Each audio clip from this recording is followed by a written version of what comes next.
हुकूमत ने मखसूस नशिस्तों से मुतल्लिक सुप्रीम कोर्ट के फैसले के खिलाफ नजरसानी दरख्वास्त दायर कर दी। 12 जुलाई के फैसले पर हुक्म इम्तना भी इस्तदा की गई है। आपको बताएं कि हुकूमत ने मखसूस नशिस्तों से मुतल्लिक सुप्रीम कोर्ट के फैसले के खिलाफ नजरसानी दरख्वास्त दायर कर दी है। 12 जुलाई के फैसले पर हुक्म इम्तना की भी इस्तदा की गई है। सुप्रीम कोर्ट ने फैसला दिया 8-5 के तनासुब से कि मखसूस नशिस्तें पाकिस्तान तहरीक इंसाफ को दी जाएं। इस पर हुकूमत ने मखसूस नशिस्तों से मुतल्लिक सुप्रीम कोर्ट के फैसले के खिलाफ नजरसानी दरख्वास्त दायर कर दी है। 12 जुलाई के फैसले पर हुक्म इम्तना की भी इस्तदा कर दी गई है। जी हाँ, आपको बताते चलें कि अहम फैसला किया गया है। हुकूमत की जानिब से मखसूस नशिस्तों से मुतल्लिक सुप्रीम कोर्ट के फैसले के खिलाफ नज़रसानी दरख्वास्त दायर कर दी है। 12 जुलाई के फैसले पर हुक्म इम्तना की भी इस्तदा की गई है। मखसूस नशिस्तों से मुतल्लिक सुप्रीम कोर्ट के फैसले के खिलाफ ये बात की गई है और मुस्लिम लीग नून की 12 जुलाई के फैसले पर हुक्म इम्तना की भी इस्तदा की गई है। हुकूमत की जानिब से मखसूस नशिस्तों से मुतल्लिक सुप्रीम कोर्ट के फैसले के खिलाफ नज़रसानी दरख्वास्त दायर कर दी गई है। वसीम मलिक हमारे साथ मौजूद हैं, तफसीलात हासिल करेंगे। बताइएगा वसीम, हुकूमत ने मखसूस नशिस्तों से मुतल्लिक सुप्रीम कोर्ट के फैसले के खिलाफ नज़रसानी दरख्वास्त दायर की है।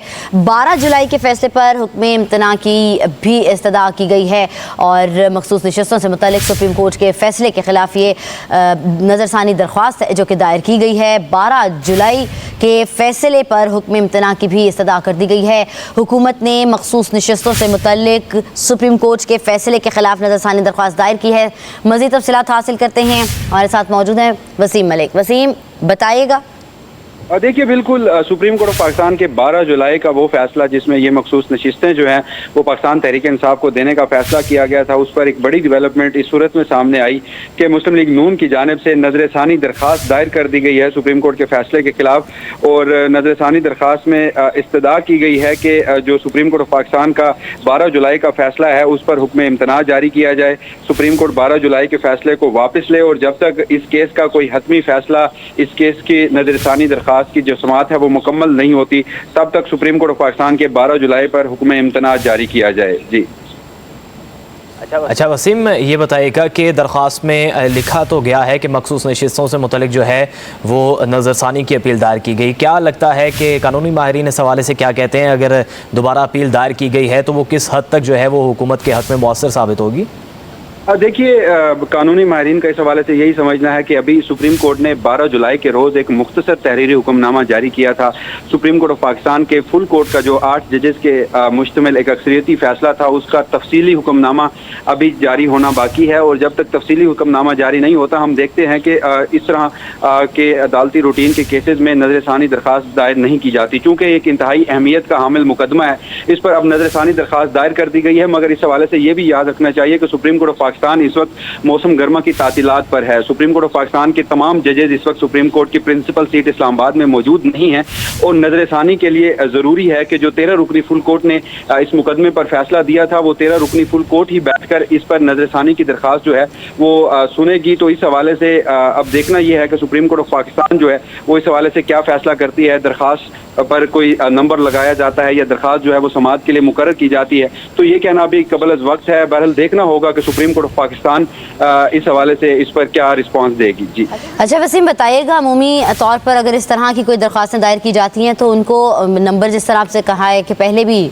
मिल जाता है, लेकिन अभी जिस तरह आपने कहा कि पूरा मुकम्मल जो है वो फैसला जो था तफसीली भी नहीं आया और उसके मद्देनज़र आप ये कह रहे हैं कि पेश नज़र कि आप ये देखें कि अगर नहीं आता तो आप नज़रसानी दरख्वास्त दायर कर ही नहीं सकते। अच्छा, अगर उन्होंने अभी ये फैसला किया कि हम ये नज़रसानी दरख्वास्त दायर कर सकते हैं तो कितनी देर में की जा सकती है और आपको क्या लगता है कि अगर करें तो क्या फिलफौर इसके ऊपर कार्रवाई शुरू की जा सकती है?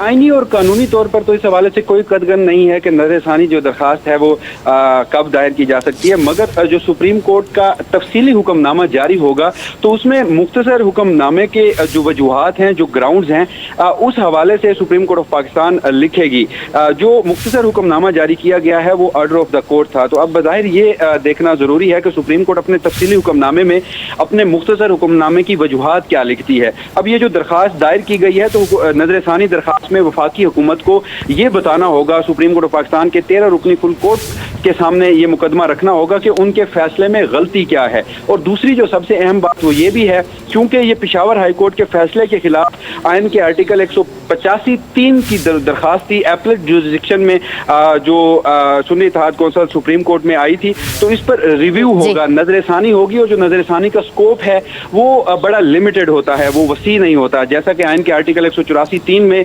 अपील का हक दिया गया है, तो अपील के हक में अज़-सरे नो समात भी हो सकती है, और पहले जिस बेंच ने फैसला दे रखा होता है उस बेंच से लार्जर जो बेंच है वो इस मुकदमे की समात करता है। अब चूंकि ये अपील नहीं है, ये नजरसानी है, और इस नजरसानी पर जो बेंच समात कर चुका है वही बेंच इस नजरसानी को सुन सकता है, और इसमें जो दायरा इख्तियार है, जो स्कोप है, वो बड़ा लिमिटेड होता है। वफाकी हुकूमत को categorically supreme court of Pakistan के सामने ठीक है ये वसीम रखना। मलिक, आप हमें अपडेट कर रहे थे, आपका बेहद शुक्रिया।